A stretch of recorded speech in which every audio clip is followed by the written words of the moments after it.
Ma'am, you represent Ryan Lawrence? I do, Your Honor. Is Ryan Lawrence here with you today? It is. This matter is on for sentence. Mr. Fitzpatrick, do you move sentence? Is there anything you'd like to say on behalf of the people before the court pronounces sentence? We do move sentence, and we would like to be heard, and some family members would like to be heard with Your Honor's permission. First of all, Your Honor, just a couple of quick personal things. I want to thank the men and women, not only of the Syracuse Police Department, but virtually every police agency in this county that were searching for this baby, and unfortunately were unable to bring her home alive, but did their very best to see that justice was done. Particularly Mark Russin of the Syracuse Police Department, who just did an unbelievable job and is the real hero of this case. I'd like to thank my opponent here, if you will, Mr. Davenese. It is not an easy job to represent an unpopular case. You get people ask you stupid questions like, how could you represent that guy? And so forth and so on. And Mike is proud to call him a friend. He's a worthy adversary, but he represents what I think is the best about the Sixth Amendment of the Constitution of the United States. And I'd like to thank you, Your Honor. This may be the last time, and, having appeared in front of you for 40 years, this may be the last time that I do appear in front of you. And as usual, you have shown your graciousness and tact with the family of this little baby, the Fosters, and Morgan. And I appreciate that, and I will miss that more than I can say. I will miss our interaction as well for the rest of my life. Thank you. I'm not standing here this morning to try to convince you of a sentence. The sentence has been agreed to. I'm really speaking to a parole board that some members may not have been born yet. Mr. Lawrence will eventually appear in front of them, and I don't know what they'll see. They might see a very timid, meek 49 or 50-year-old man who will be obviously seeking to be released. And I would beg of them, I want this to be part of his permanent record as he goes off to state prison. I would beg of those parole board members to think about the agony and the pain that this man has caused. This little baby, ironically enough, was at Sloan Kettering. At about the same time, my daughter was there. And I remember, like it was yesterday, Diane and I sitting there with our daughter, who was in her 20s, but because of the nature of her illness, she was in the pediatric center at Sloan Kettering, and seeing all these families going about, knowing that you could pick one at random, and that kid's not going to make it. But baby Maddox made it. She beat it. She was a hero. She beat the cancer. And what should have been a cause for celebration turns into this, where we are today. The person most responsible for protecting her takes her life away in this insidious manner. And I know we all want to know why. Why did he do it? The fact is he did do it. And we forget there's evil in this world. And I don't think that evil can be extinguished in 25 years or 50 years. So I plead with the parole board, who I don't know, I won't, God only knows where I'll be in 25 years. I plead, don't let this man out. And now, Your Honor, with your permission, of course, I would invite baby Maddox's uncle and aunt, Rich Lawrence and Nicole Lawrence, to appear and address the court. Go ahead.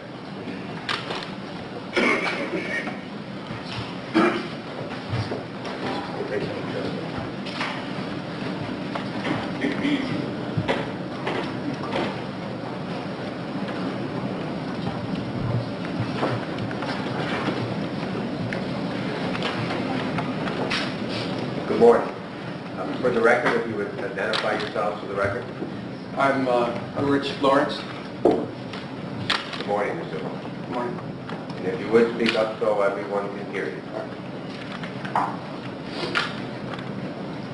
Ryan, as I sat down to write this statement, I had to choose my words carefully, because these are the last words I'm going to speak to you.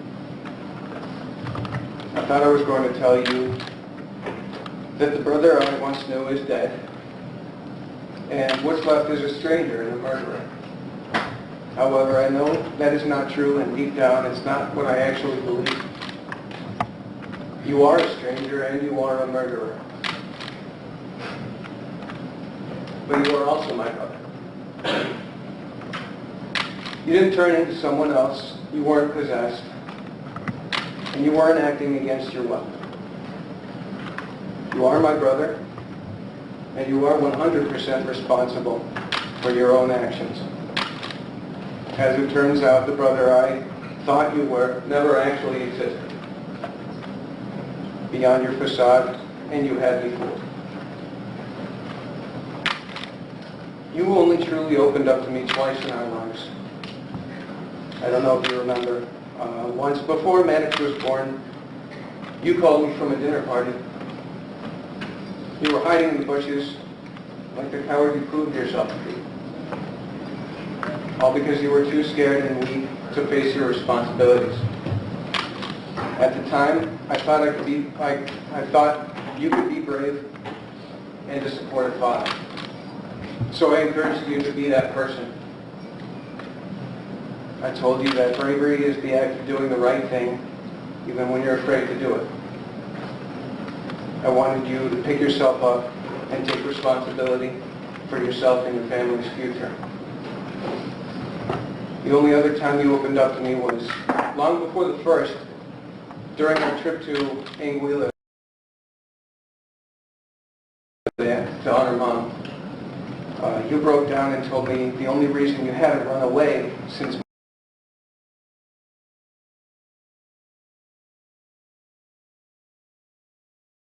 Mom died was because no one in the family had given you a reason to.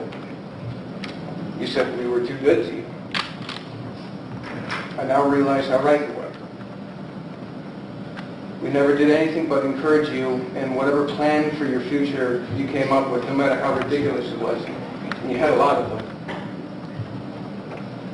This happened far too often. I encouraged you because I wanted you to pick a direction and stick with it. And I want you to drift around from false goal to false goal and never find happiness. When you called me to tell me Morgan was pregnant, I was so proud of you for choosing to stay in the picture. I felt that Morgan and Maddox were the picture that you were looking for.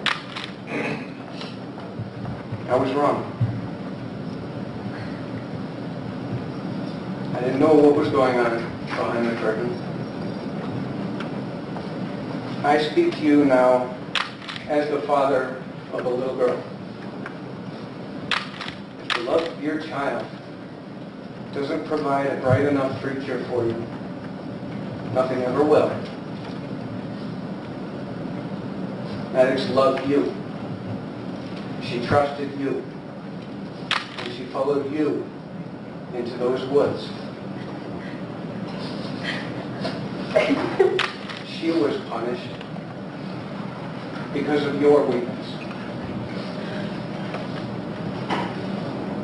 You were never a father. That title is reserved for protectors and selfless men. You were neither. You will not hear words of encouragement from me. Not anymore. You, my brother, will live the rest of your life knowing that you murdered your best shot at true happiness. Thank you very much. Ma'am, again, if you put your name on the record, we'll have that. Nicole Lawrence. Go ahead, Nicole. Hi. Not a day has gone by that I haven't thought of Maddox. Because not a day has gone by that I haven't had the privilege to look into my daughter's eyes.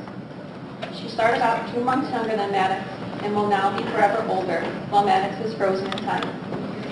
Every milestone, every discovery and achievement she experiences is one you have stolen from Maddox, Morgan's family, Richie, and myself. I am grateful my daughter will never remember you or your family. She'll be better for not having to endure the manipulation and anxiety that comes with having to navigate the Lawrence world. For my family and my daughter, Maddox will remain whole and live on in the memories I share. I will tell my daughter of the love Maddox's mother has for her, the pride I see in her eyes when she reminds me of how smart Maddox was, the way her family lights up when they remember her personality. You did a horrible, unspeakable act, but Maddox can live in the beautiful stories I tell my daughter, who should have been able to experience the bond of growing up with a cousin so close in age. I can raise a daughter who will stand for what is right instead of what is easy. Instead of destroying goodness in this world as you do, I choose to create it. There is strength in that, and strength is something you know nothing about, because you are raised in a family of weakness, with those who continue to do what is easy and self-serving. You deserve every consequence that is handed to you. You should not be allowed to live your years in comfort with joy and love that you so brutally stole from your own child. I feel no pity for you, only disgust for all the waste you have created. Thank you very much. Thank you both. Thank you, Your Honor. And now, if I would invite up to the table baby Maddox's grandparents, Mike and Robin.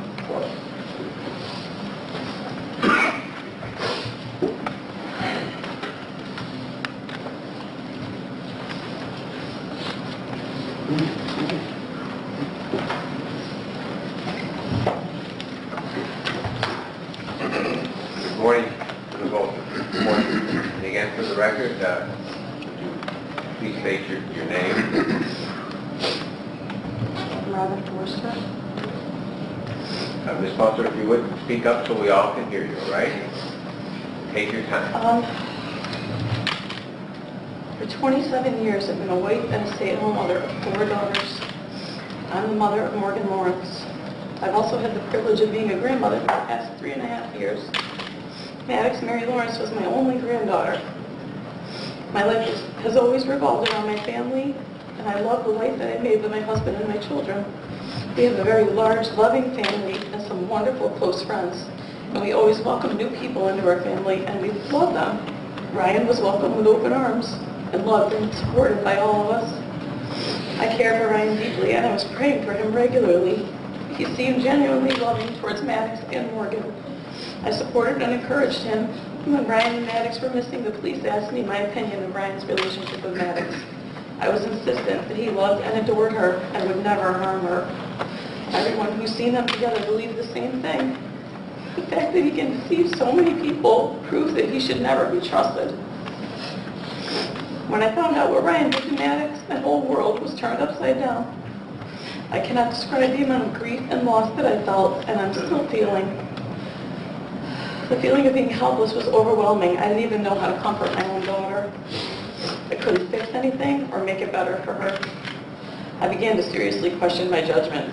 How could I have been so sure about his intentions toward Maddox and be so totally wrong?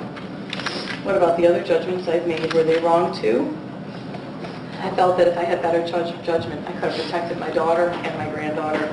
I began to fear that my daughter would not be able to survive this, and I experienced incredible guilt because I was visiting my other grandchildren in Connecticut during the last 5 days of Maddox's life. I had trouble getting out of bed most mornings. Every morning I would wake to find that this wasn't a nightmare, it was reality. I experienced anxiety when going out in public. I felt very vulnerable and avoided people that I knew. I was afraid of having to talk about it, and I was embarrassed that I was so deceived by Ryan. I wondered how the loss of Maddox and the trauma of knowing that Ryan murdered her would affect my younger children. They were 10 and 12 at the time. Would issues arise in adolescence or adulthood? They missed weeks of school. They were nervous about returning. One of them had trouble being in large groups and had to be removed from some of her classes. They both lost interest in their hobbies and their extra activities, and I worried about my oldest daughter, who's a mother of 2 and lives in another state, and I wondered how she was going to cope with this. So I started working to get away from home. I couldn't face being in the empty house where I used to care for Maddox. But even at work, I had to face my grief.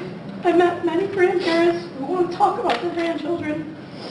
I would like to talk about my grandchildren also, but I can't mention Maddox because it's too painful to talk about her to strangers. What do I say? Should I talk about her in the past tense? Will they ask me what happened? And some people have actually asked me what happened. I will simply, I mean, am I going to just come undone? I have never been afraid to talk to people about anything, but now I am. I often find myself choosing my words very carefully. 9 months have passed since Maddox was murdered. Some things have improved, but most of my initial feelings are the same. Sometimes I have trouble concentrating because she's always on my mind. I miss her so much, and I wonder how I'm ever going to trust anyone who's going to come into this family in the future. I don't ever fully enjoy my family because I'm always aware that Maddox's presence is missing. And I know my life will never be complete again. Maddox has never left my mind, but I don't want her to. I never want to forget her voice, her smile, her laugh, her funny expressions, her incredible dance moves, her gentle touch, her soft kisses, or her wholehearted hugs. There are no words to describe how much I miss her. Maddox was a beautiful little girl with a big personality. She was bright, funny, friendly, and energetic. She had a quality that I just can't put into words. People were drawn to her. She was so gentle that even my old cat loved to be near her and let her pet him. She had different dance moves for every genre of music. She was full of life that even cancer couldn't keep her down. Her whole life was ahead of her, and Ryan robbed her of it. The audacity of Ryan Lawrence to take away the life of the very child that God entrusted him to care for and protect is unfathomable. Among the marital property that he requested in the divorce proceeding between Morgan and himself was a cracked fish tank, a bike with no wheels, and a picture of his dog.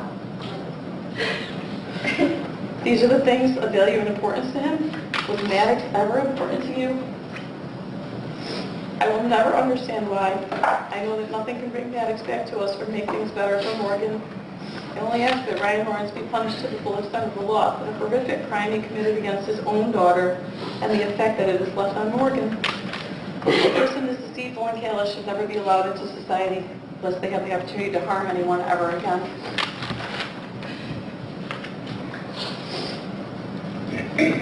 Thank you very much. Good morning. Good morning, how are you? Good. And again, if you would, your name, My name is Michael Forster.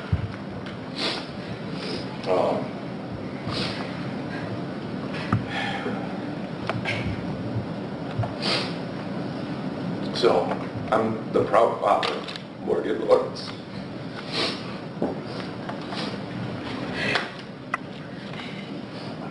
I know. My heart breaks every time I think of her situation. It is so unfair that my daughter had to experience this tragedy, let alone live the rest of her life with this sad reality. I wish somehow I could have protected her from this loss, but I could not. There is an evil in this world, and we never know when it's going to cross our path. I am also the deeply saddened grandfather of Maddox Lawrence. Has I the miss vision her to every day as I wake up, reminded of what Ryan Lawrence has done. I truly wish these events had never happened.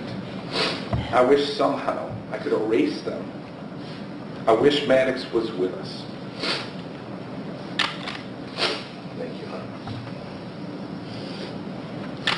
Excuse me. take your time. Excuse me, sorry.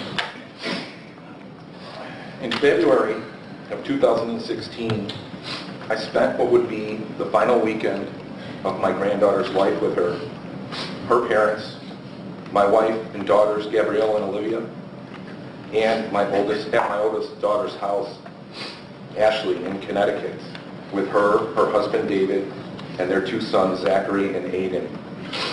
We had what seemed like a wonderful time. Everybody seemed to enjoy themselves, including Ryan. I remember commenting to my wife how special this weekend was to have all of our children and grandchildren together under one roof. It was enjoyable to see our grandchildren playing together. Robin spoke about plans she had for their futures, about things she wanted to experience as our grandchildren grew up, and about how great it will be to see their lives unfold. As the weekend ended, Morgan, Ryan, and Maddox had to return home, while me and my wife stayed in Connecticut with our children for the week. At the end of the week, during our ride home, my wife and I talked. Morgan was starting her new job Monday morning, and weeks before I had spent the day with Ryan in Rochester, just the two of us. On the ride to Rochester, Ryan explained how he felt it was a waste of time to find a new job with more hours. He reasoned that at his current pay rate, more hours didn't actually equate to a lot more money for his family. He also stated that it would mean more time away from Maddox, and that he wasn't willing to give up his time with her. I felt from this conversation that Ryan had a deep love for his daughter, and that he cherished his time with her. So in response, I agreed with him. I felt that he should spend the time with Maddox and not chase after a few extra dollars. I believed that my daughter, her husband, and Maddox were on a good course. I also believed that Ryan truly loved them, his wife and his daughter. I was completely wrong and completely deceived. Ryan cared nothing for his wife and even less for his daughter. Maddox was a beautiful little girl. She had such a great personality. She had the ability to make you feel better just by being near you. Her presence was awesome. If she entered a room, you knew she was there and that she was special. There was something about her that I just can't explain in words. But if you knew her, you would understand exactly what I am talking about. The baby spent a lot of time with my wife, me, and our daughters, Gabrielle and Olivia. I was sure that we would be asking to have Maddox spend the night this weekend so that we could love on her a little bit. So shortly after returning from Connecticut on February 20th, 2016, I received a distress call from my daughter Morgan. There was no explanation given to me for the call. There was only a request for my presence. Dad, I need you to come to my house right now. Morgan explained.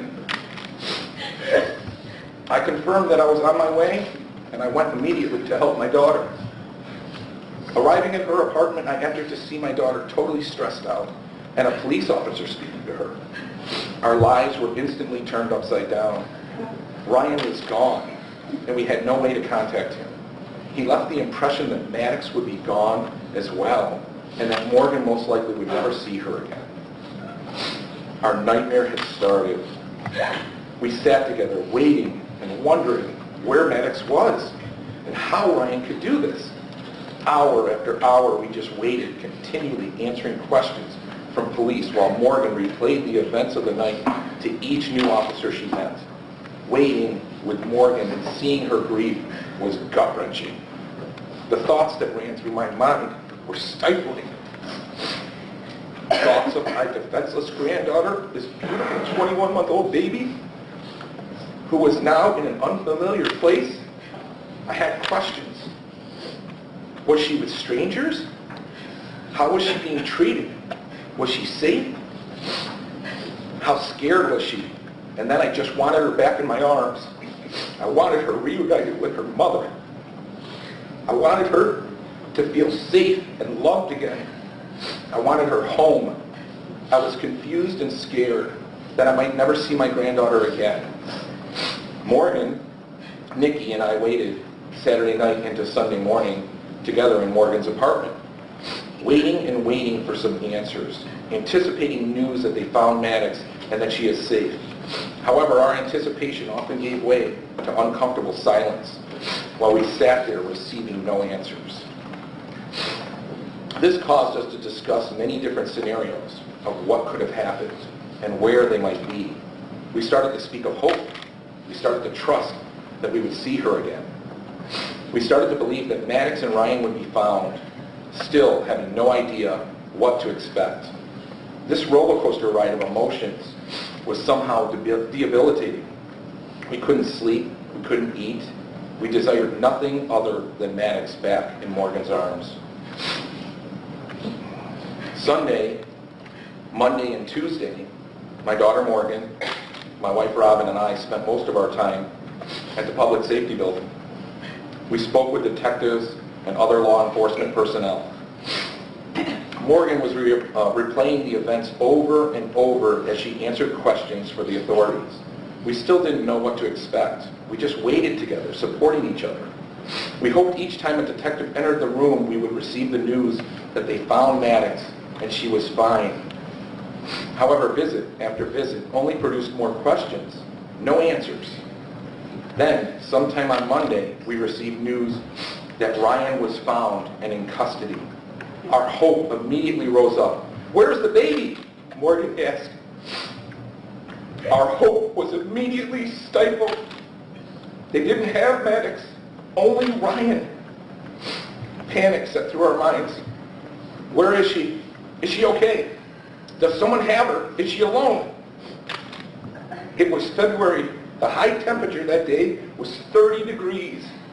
The low was 15 degrees. We feared she might be alone. Ryan, they said, smelled of smoke, like a campfire. We worried Maddox could be outside still, or somewhere without a heat source. We just wanted her to be found. We couldn't wait to see her and hug her again. I thought it can't be long now until we are reunited. This poor baby, who knows what she's been through. And then we received the worst news we have ever heard in our entire lives. Tuesday, February 23rd, 2016, Ryan Lawrence admitted to killing his baby girl.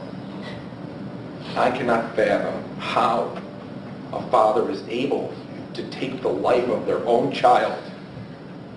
The killing of Maddox totally infuriates me, completely disgusts me, and ultimately saddens me. But it has also created in me an overwhelming feeling of loss. Before Maddox was murdered, on my days off, Morgan would drop her daughter off for the day. My daughter would announce when she saw me, "Hey, look, Max, look who it is. It's your best friend."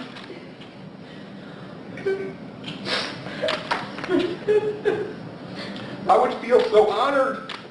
I wasn't just Grandpa. I was Maddox's best friend. I would lay with Maddox while we watched episodes of Sophia the First. Then we would play. Tea party was one of her favorite things to do. She loved this American Girl doll table, chairs, and tea set. She would actually sit on a small chair and play with the cups on the table. And then we would just do whatever Maddox wanted. Of course, I would tickle her every chance I got. Her laugh was so hearty, her smile so big. She would look at me with her brown eyes and melt my heart. I miss those days. I feel robbed. As if much was stolen from me. And it was. I was unable to celebrate her second birthday with her and watch her blow out the candles on her cake. I missed out on seeing her opening her gifts. This summer, Maddox didn't float around with me in my pool as I expected she would. She doesn't spend the night anymore. And I no longer watch Sophia the First. I can't take her for an ice cream cone or push her on a swing. I didn't see her reaction to the beautiful fireworks and the loud explosions on the 4th of July. We didn't attend the New York State Fair together, see the butter sculpture, or drink cups of chocolate milk. I missed her as we went apple picking. I didn't see her in her Halloween costume. I won't be able to rake the leaves and see Maddox jump in them, throw them up in the air. She won't be with me for Thanksgiving dinner, nor will I have a picture of her sitting on Santa's lap this year. I won't see her learn to sled or even see her reaction to snow. She will not help us pick out a Christmas tree or decorate it with us. I won't see her come to my house on Christmas Day, excited to see the gifts under the tree. I won't see her tie her own shoes or hear her tell me she is a big girl because she uses the potty. I will miss out on her attending preschool. I won't be able to take her picture on the steps of the school bus on her first day of kindergarten. I won't hear her recite the alphabet or count to 100. Her special drawings won't hang in my house. I will never see her sing in a chorus, star in a school play, or learn how to play an instrument. I won't see her learn how to ride a bike, jump rope, or even swim. She will never show me her first loose tooth, nor will she bring it to me when it finally falls out. I will never see her first haircut or her hair grow to reach her shoulders. I won't hear her tell the story of how she caught her first fish or how she climbed her first mountain. All of this, I feel, has been stolen from me. I also feel that my future has been torn from me. I will never be part of the life that Maddox should have been allowed to experience. Like seeing her attend her first school dance, or hearing about her first kiss, congratulating her for getting her driver's permit, or watching her get ready for her junior prom, taking pictures of her and her date before her senior ball, or letting her drive my car when she receives her driver's license. I will never hear Maddox's name being called at her high school graduation. And I won't see her walk across the stage to receive her diploma in the class of 2032. I won't hear about the choice she has made of where to attend college, nor will I help her move into her dorm her freshman year. I will not hear that she has met the man of her dreams or see her graduate from college. I won't witness her wedding proposal or see her fitted for the perfect wedding dress. Never will I hear that Maddox said I do, and never will I see a wedding ring placed on her finger. I won't hear the wonderful news that Maddox is pregnant, nor visit her after she gives birth. I will never have the opportunity to hold her baby in my arms. But that is not all. Every second, minute, hour, day, month, and year of her future was taken from me.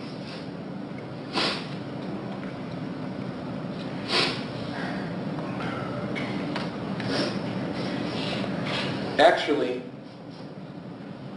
what was stolen from me was all of her life experiences to come. How unfair of a decision Ryan solely made for innocent Maddox, as well as for all of us. I cannot express enough how unfair it was that he chose to change Morgan's life. And I cannot express enough how unfair it was that Ryan chose to negatively affect so many other people's lives, including mine. So I feel it is only fair that all of Ryan's remaining seconds, minutes, hours, months, and years on this earth be somewhat taken from him. That all of his future life experiences happen while behind bars in prison. That is why I expect this sentence, 25 years to life, to actually be a life sentence. A sentence that never allows him parole. A sentence that never gives him freedom. A sentence that strips him from life itself, so to speak. So that Ryan never camps out under the stars or wakes to see a beautiful sunrise. so that he never experiences the rush of riding a longboard or the thrill of mountain biking the trails, so that he never steps foot on a beach to be able to look out over the massive ocean, or ever reach a mountaintop to be able to look out for miles over the trees, rivers, and lakes. A sentence that allows him a meager existence absent of the joy of life's experiences. A sentence with time served that will be fulfilled the day Ryan Lawrence dies behind bars. Nothing will bring back my granddaughter, and nothing will satisfy my overwhelming feeling of loss. I have missed her presence every second, every minute, every hour, every day, and every month since Ryan killed her. And I will miss her presence every moment for the rest of my life. That will be my prison, thanks to Ryan Lawrence. I will have to experience life now incompletely. For every positive memory to come, the despairing thought that Maddox should have been here will accompany it. For every moment I share with my other grandchildren, the overwhelming sadness of feeling that Maddox should be here will accompany those moments.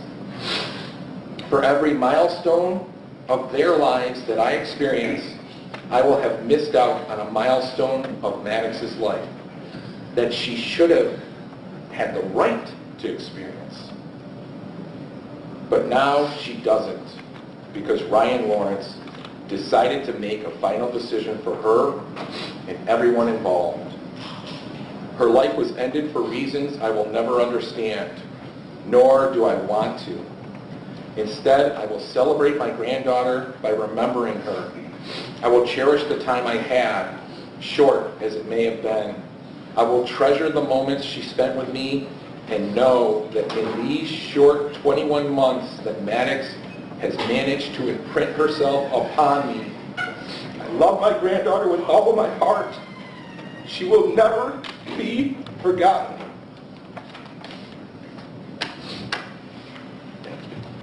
Thank you very much. I appreciate those remarks.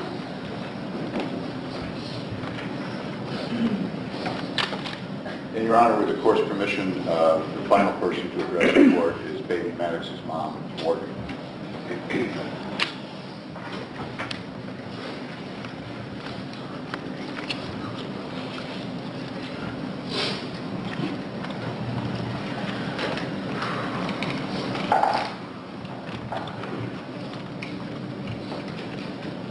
I know what I do. I give anything.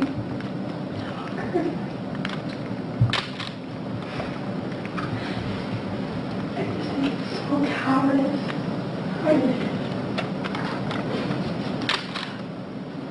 this point,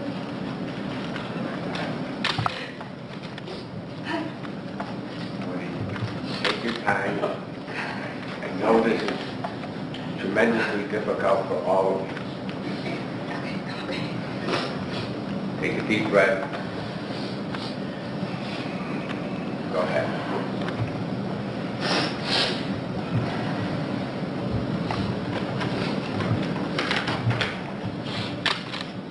the actions of Ryan Lawrence have greatly affected my life.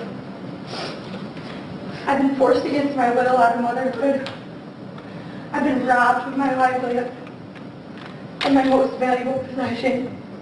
I'm uncomfortable conversing with others about my life experiences due to the past few years revolving around providing the best life I could for Ryan and Maddox.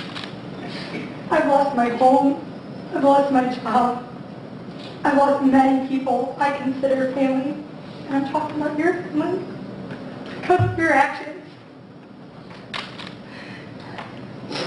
I know I'm suffering from anxiety and depression because of losing Max and all the drastic changes I'm facing, such as my housing situation. Ryan Lawrence's actions have left me unbearably heartbroken. I'm dumbfounded by the audacity of his to make such an uneducated decision on behalf of everyone in Maddox's life. any one of our family members or friends would have gladly taken her from you if you had just told her that you were feeling you were going to harm her.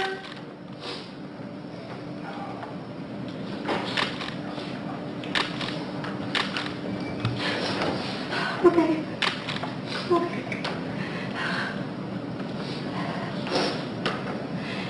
His completely irrational actions have left me with no answers or closure. Ryan has not only taken my daughter away, but also abandoned me as well, leaving me with feelings of extreme loneliness and sadness. This situation also leaves me questioning my own judgment of others' intentions and their character.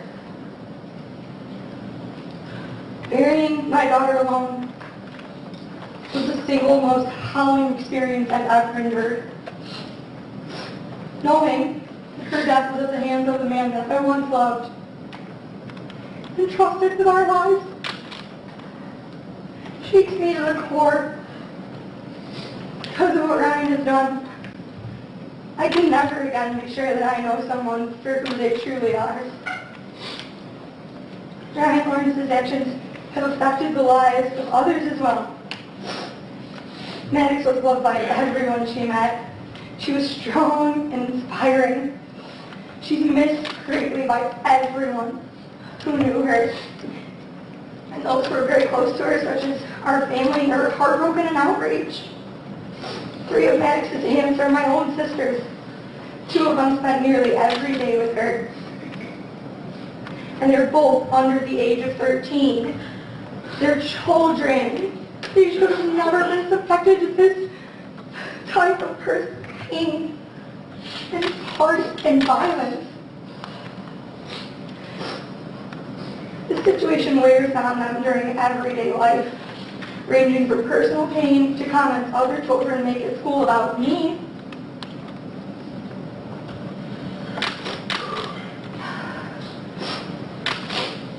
They didn't choose to be plastered all over the news and the internet. This is exposure that our family didn't ask for nor want. My other sister is grown with 2 children of her own and 1 on the way.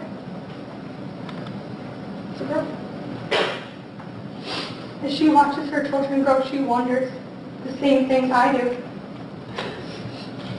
Our children have as close of a bond as we do. Who would Maddox have grown to be? What would she look like? What would her talents have been? She mourns, as I do, for her children, who are too young now to understand. But will someday have questions about Maddox when they see her pictured in photographs beside them? At that point, like others in our family with small children, she'll have to decide how to jump that touchy hurdle. Does she choose to share stories or withhold? These are challenging decisions we must all make. Some of the most affected people, aside from myself, in this situation are Ryan's brother, Richie, and his wife, Nicole, and their young daughter, Zoe. 2 years. For them, standing by me means losing their family members. On top of the double loss we are facing by losing Maddox and Ryan, Ryan's actions have torn his whole family apart as they argue over supporting for myself through this situation.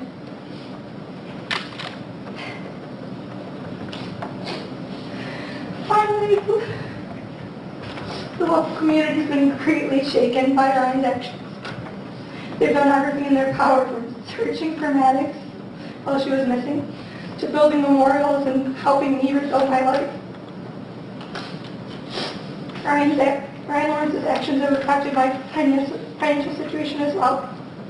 I now find it really difficult to hold a job, making providing necessities for myself near impossible. I can't afford to live on my own, but I find it very difficult to live with others during this trying time. Since February, the police have withheld my vehicle, laptop, my DSLR camera that Ryan had used during his crime. This has hindered me from being able to work as a photographer, causing a larger gap in income and adding emotional strain on me since I use art as a form of de-stressor. Brian's actions have also affected my social interactions with old friends, new friends, and even strangers. I'm constantly trying to avoid the mention of Brian when speaking with old friends. However, almost always that's where the conversation ends up going. While talking to new friends I've met recently after the situation, I'm always questioning if they recognize me. I'm always feeling as if I have to hide who I am. Interactions with strangers are most uncomfortable. Often people stare at me if they recognize me. Several people have approached me claiming they know me, but they can't place me. I wait patiently while they try to place me, denying all their guesses. I know how they recognize me. They've seen my face on the internet or Nancy Grace. They've heard my voice on the radio, or saw me on TV begging Ryan to bring Maddox home safe to me. But I'll never tell them. I long to be myself again, just to be Morgan. I don't want to be identified by Ryan's horrible actions. And I don't want Maddox's life to be to be known by her death. I want her to be known for who she was, and I want to be known for the loving mom and wife that I truly was. As a result of Ryan's actions, I need for him to spend the rest of his lifetime in prison. I fear for my safety, and I fear for the safety of others who he's back into the community. He deceived everyone in his life with ease. And he's betrayed all of us with his actions. He's charismatic and believable when he wants to manipulate the situation in his favor. Before a parole board in 25 years from now, he may seem remorseful. He may beg and plead to be released. He may claim to be changed. Please don't be fooled. He's a monster. And I truly do believe he'll kill again if given the chance. Don't give him that chance.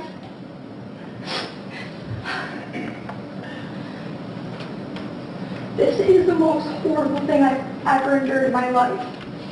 But I want you to know, you will not drag me down. I will rise above this and honor my daughter with my own life. You took Maddox's only chance at life, Ryan. And therefore, you don't deserve another chance at your own. Thank you very much. Thank you.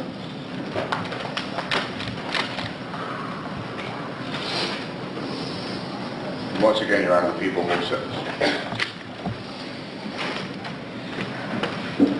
Anything else, Mr. Spencer? No, Mr. Mavanese, is there anything you'd like to say on behalf of your client before the court pronounces sentence? Yes, Your Honor, thank you. We simply rely on our submissions regarding the pre-sentence report and objections thereto and request that closing the sentence, the court consider all statements made by Ryan with respect to this matter will be tomorrow. I, too, want to start by saying I appreciate the consideration and the professionalism given by this court, Mr. Fitzpatrick and Mr. Kelly, with respect to this matter that I know is difficult for everyone involved. What I think I appreciate most and what the people of this community are fortunate for is the district attorney's office who never made a case like this personal between counsel. We're very fortunate to have that type of direct professionalism here. I certainly appreciate that.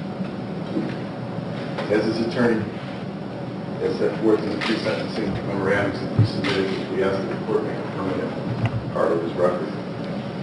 I respectfully request that the court consider certain factors evaluating the sentence. Based on those factors, imposed agreed upon sentence of 25 years to life on count 1 and count 3 to run concurrent. First, I ask the court to consider at the time this tragic and horrible incident occurred. Brian was 23 years old and had no prior criminal record. Second, even though there may have been some contested legal issues regarding a possible affirmative defense of extreme emotional disturbance, I ask the court to consider that Ryan decided to waive his right to a trial on that issue and plead guilty. In so doing, he's accepting responsibility for his acts. avoided putting Morgan, both of their families, the court, and the entire community through what would have been a gruesome and painful trial for all involved. By his plea and by many other factors previously noted, Ryan has accepted responsibility for his acts, and I can tell you there's overwhelming shame and remorse in this what he did. I think that's best highlighted in Dr. Knoll's report that the court has. He stated that he showed appropriate remorselessness for his conduct and appropriately emotional when he discussed the details of the offense. The CCA report echoes that as it states that Ryan is full of remorse, regret, shame, and unimaginable grief, and recognized that he acted irrationally. Fourth, I ask the court to consider that by all accounts, prior to this unthinkable and incomprehensible crime, Ryan was a dutiful, loving, completely responsible father to his daughter. It's confirmed by many people who we've heard from, including those of whom have provided letters to the court for your consideration, including his father, sister, neighbor, friends, and a former employee, Mr. Dobbs, who was the co-owner of Freedom Espresso in Syracuse. And I think it's worth knowing his quote, a person who actually employed Morgan first and then Ryan as the delivery man, who states that not only was Ryan conscientious and courteous, but what stood out was the beautiful loving care he showed Maddox at all times. He never showed impatience, irritation, or any kind of discomfort in his interaction with Maddox. Not only would I see it, but many of my early customers remarked on it. He concludes that Ryan was thought of prior to this incident as a wonderful example of a young father's relationship with his daughter. Ryan's parenting included taking Maddox to cancer treatment to New York City, caring for her at times when he was home alone and when his mother was present and when he was at work. I think the best way to capture that love is demonstrated anecdotally in the email that we provided to the court that Ryan wrote a few months before this horrible incident occurred, where in anticipation of his father babysitting Maddox, he set forth in detail after detail, from morning, noon, and night, what he thought his father should do to properly care for Maddox. Just one real quick excerpt of that is what he said about bedtime. A short temper, pigeon toes, rubbing her eyes are dead giveaways that she's ready. Bedtime can be as early as 8 o'clock.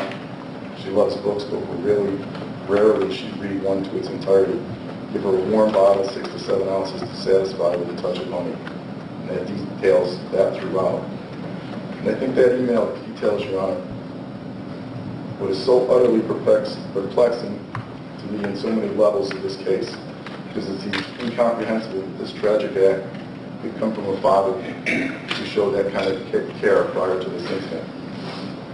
And that's why lastly, I want to make it absolutely clear that with respect to this tragic, unexplainable event, I don't think I would be complete in fulfilling my duties as his attorney if I ignored referring you to those factors that are set forth in Dr. Horowitz's report that you have. He indicates bore upon Ryan's emotional state, which may have contributed to him committing these acts, and the flawed thinking that allowed him to believe that somehow, some way, like he committing this inexplicable act, it was the best option for his daughter and his wife. I don't want to preface that by saying we don't refer the court to that to in any way use it as an excuse for his act or to place blame on anyone. It simply showed possible factors that affected his state of mind. Dr. Horowitz notes that there were some problems that Ryan incurred growing up that are detailed in that report that may have led him to project his unhappiness as a child upon his daughters, and may have allowed him to overvalue that child's anticipated or perceived unhappiness that led him to this flawed and unbelievable thinking that by doing this act, it was somehow helping her. That predisposition and those factors may have led him to that. He knows that thinking now was terribly wrong. Crime was clearly an aberration of Ryan's character prior to this incident, as I understand it. In any case, Your Honor, please note that Ryan realizes the thinking that led him to do this to Maddox was completely wrong. He is devastated by the tragedy and pain he caused to everyone involved, and especially to Maddox. He apologizes for that and will live with this shame and sadness and pain every day for the rest of his life, knowing what he caused in the loss of his daughter. Unfortunately, he cannot take back what he did by his plea. He can only hope he has done something to help at least put some limited closure to this horrific event and accept the agreed upon punishment. Based upon the foregoing and our submissions, Dr. Horowitz' report is respectfully requested to be made of the permanent record, and that by Ryan's statements it's clear he accepts responsibility and is remorseful for what he did. I request that the court impose the agreed upon sentence, and that upon his incarceration he be considered for the age program. Thank you, Your Honor. Thank you, Mr. Pavanese. And Mr. Lawrence, is there anything you'd like to say on your own behalf before the court pronounces sentence? Yes, Your Honor.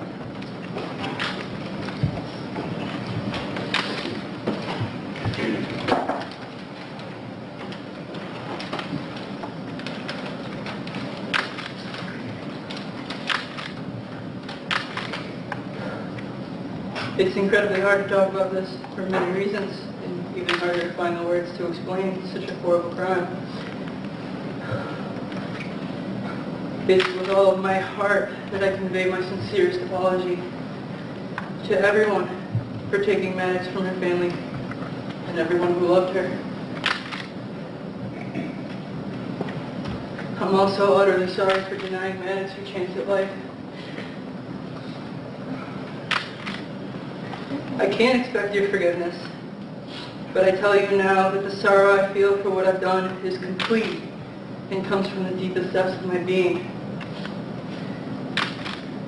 This sorrow I feel has nothing to do with being in jail, but for the pain, for the loss of Maddox. I miss her so bad. Max is the most beautiful thing I've ever seen, and the best thing that's ever happened to me.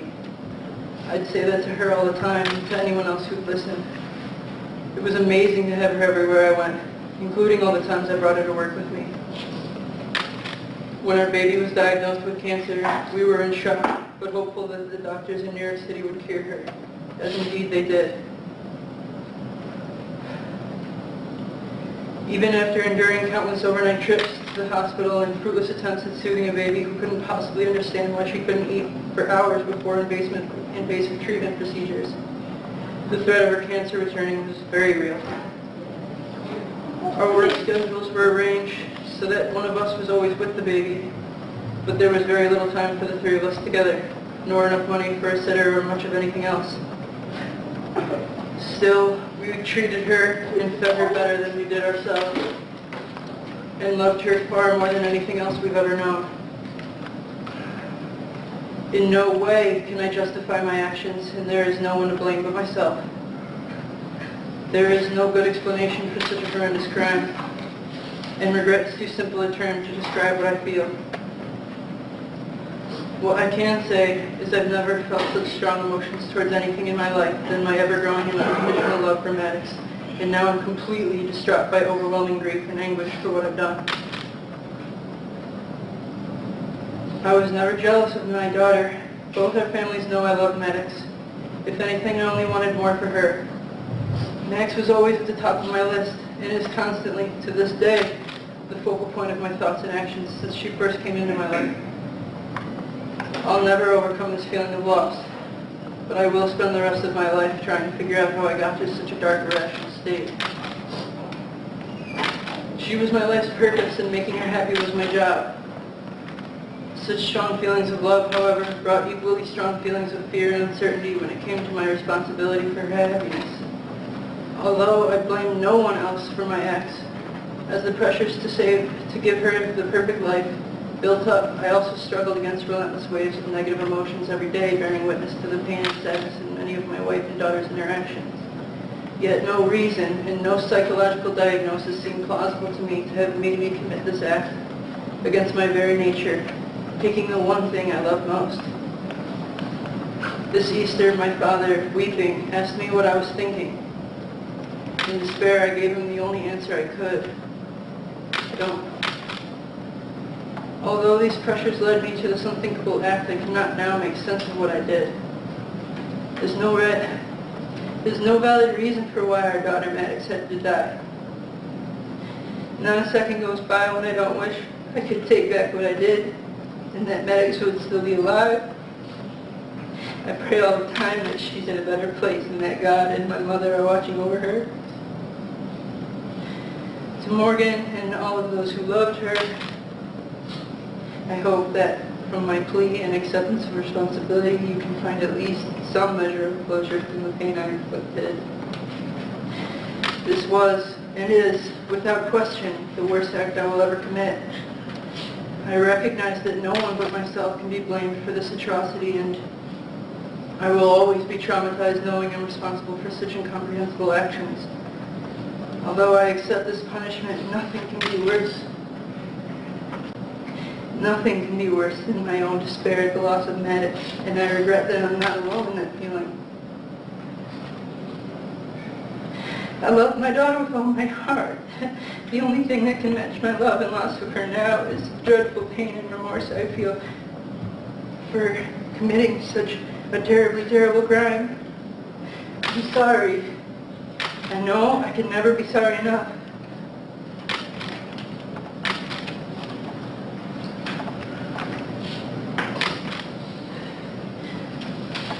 Part of this agreement was and is, Mr. Lawrence, that you waive your right to appeal. You have done that formally at the time that you entered pleas of guilty to the first and third counts of this indictment.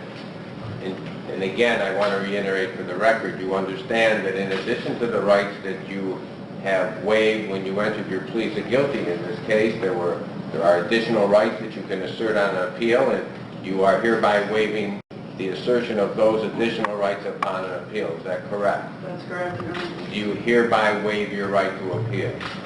Yes, sir.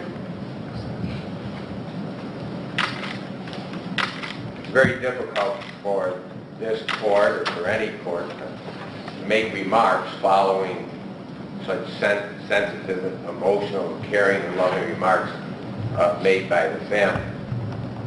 I thought about the remarks that I would make today, and I will certainly modify them in light of what I've heard today. I could not say or express the feelings any better than the family members have done so here in this court. But baby Maddox Lawrence, deserves to rest in peace. She deserves a quiet and true and final resting peace without any possibility of appellate decisions that may disturb that peace several years from now. And it was very important, I believe, to the Maddox family, and the Lawrence family, they wanted this horrific and tragic case to be resolved with finality, injustice. The overriding element of this entire matter is the seeking of justice for Maddox Lawrence. Without the prospect of a long and painful trial, and certainly without the prospect of several years of appeals, it would only come after a lengthy trial, and if a conviction was had, where this court would have the discretion to impose life imprisonment without parole. I believe that you deserve such a sentence. But we have made this agreement in light of all the totality of the facts and circumstances in this case, and everyone's desire that Maddox Lawrence, baby Maddox, would rest in peace, finally. And certainly, Mr. Fitzpatrick in his office and this court and Mr. Vavany understands that this court has rendered several complex and distinct decisions along the progress of this trial. Now, I certainly stand on those decisions. I believe that they were right and correct. One of the decisions was the cornerstone of this prosecution, that this case was in fact a murder in the first degree, the intentional killing of someone, Maddox Lawrence, in the course of a kidnapping. I believe that the prosecution was correct, and I made a decision accordingly. And there were additional decisions that were made as a result of a very professional motions made by Mr. Vavany in this case, as they related to the very admissibility of Ryan Lawrence's confession in light of allegations that they were taken in violation of his right to counsel. I firmly believe that those statements and that confession and admissions were not taken in violation of Mr. Lawrence's right to counsel, and the court made its decision accordingly. But again, neither the people nor the defense of this court are unmindful that anything can happen on an appeal.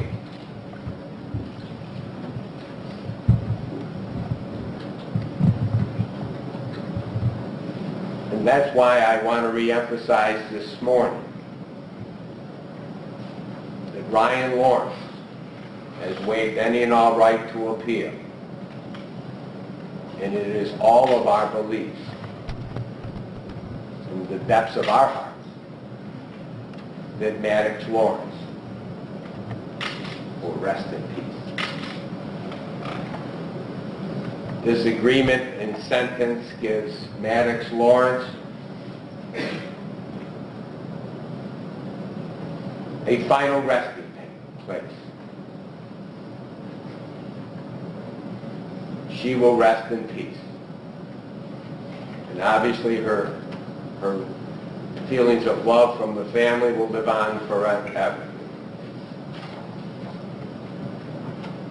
And again, I don't pretend to be able to express the feelings that I have about this case and about Maddox Lawrence any better than what we have just heard in this court. And I can say to the family that I appreciate those remarks. And I understand how hard it is to come into this open court and make those remarks. The legal issues surrounding this tragic death will be laid to rest today.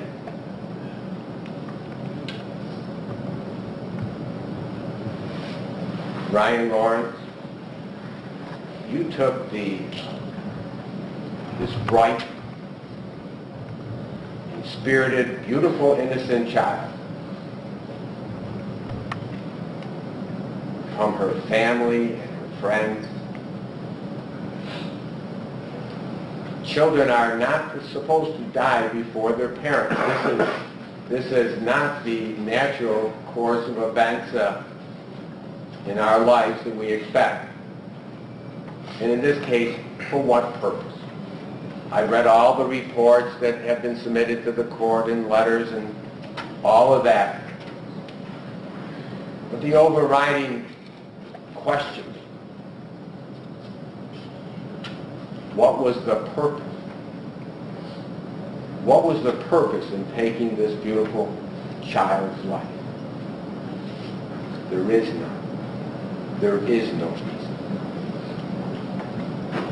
There is really no closure when you lose a child.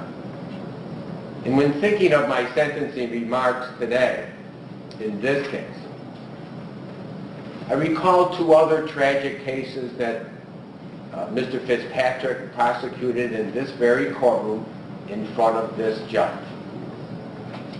Unfortunately, there were many more during the course of my career that I will not mention. But two of them do stand out. One was Regina Reynolds.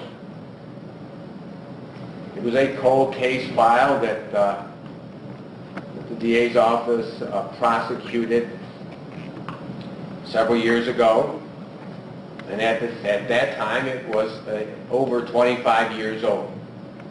Regina Reynolds' body was found on the shores of Atisco Lake, and through the tenaciousness of the police and Mr. Fitzpatrick's office, that case came to trial and was resolved.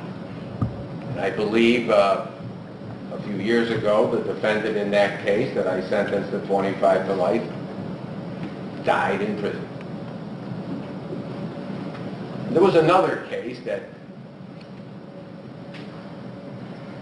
certainly touched my heart. It was the Jenny Lynn Watson case. I call her this community's adopted ballerina. She too was murdered for no real reason.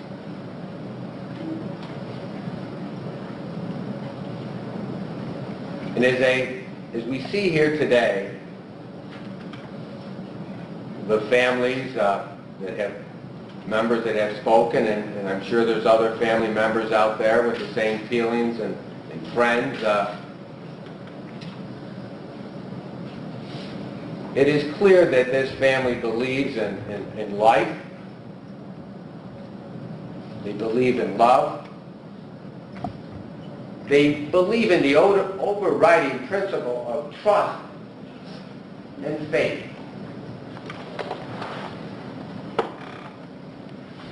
You all will survive. You will survive. You will carry on. You will carry on for Maddox Lawrence memory. Your hearts are forever broken. And I understand there's no real closure to a child. And again, in thinking of the remarks that I am making and what the remarks I have made previously in this case, and I'm sure Mr. Fitzpatrick recalls these remarks in that other case, I came across a very enlightening quote regarding the loss of a child.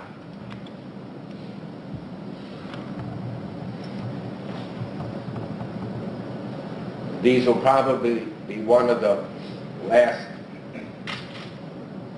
remarks that I will make as a judge in a case like this.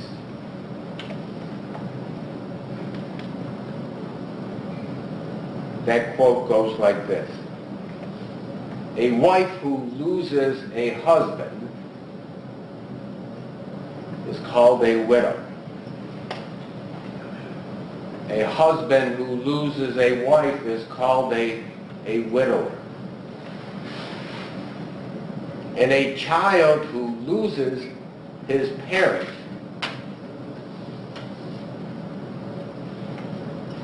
is called an orphan.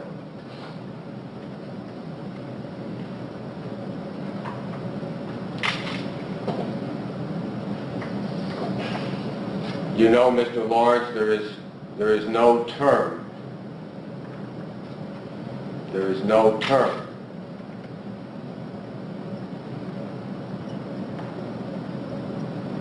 for a parent who loses a child. That's how awful it is. I say that to you, I say this to you in order to describe to everyone, in some small way, the scope and breadth and devastating result of your callous and selfish and horrific acts in taking Maddox's life. You had no right. You had no right to decide when she should die. But what you did not kill that day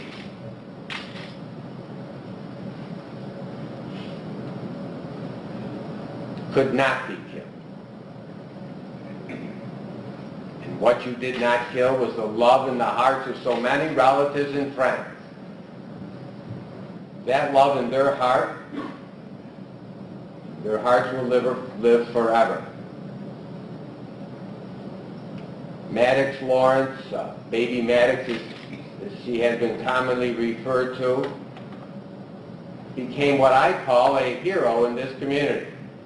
The pain and suffering you caused transcends the tragedy of Maddox's death and has truly touched the hearts and minds and the very soul of so many people in this community.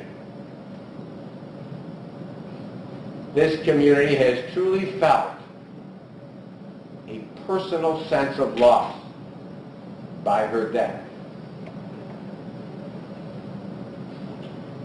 I cannot describe that loss in words.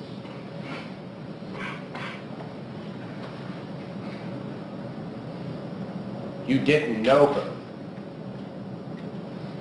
but you felt that you did. Mr. Lawrence, based upon the totality of the facts and circumstances of this case, it's my opinion you deserve to spend the rest of your life in prison for what you have done.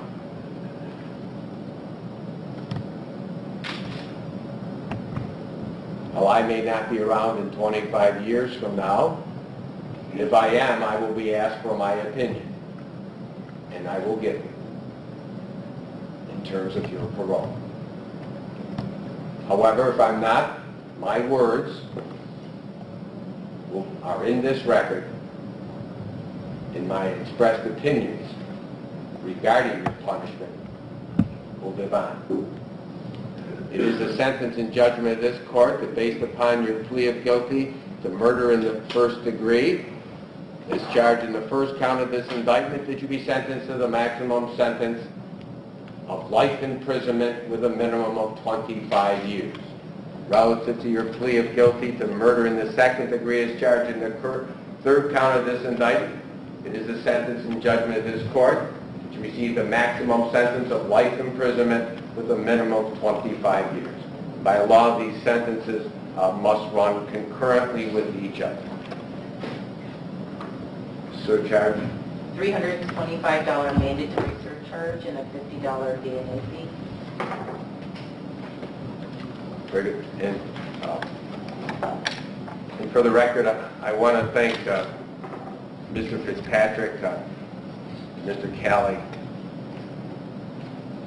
and I've said this before about the both of you, but it deserves repeating.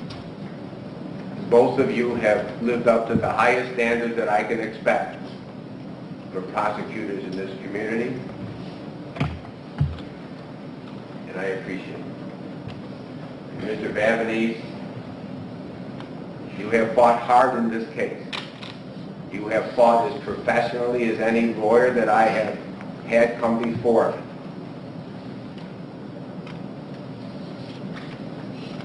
I appreciate your professionalism in this matter as well.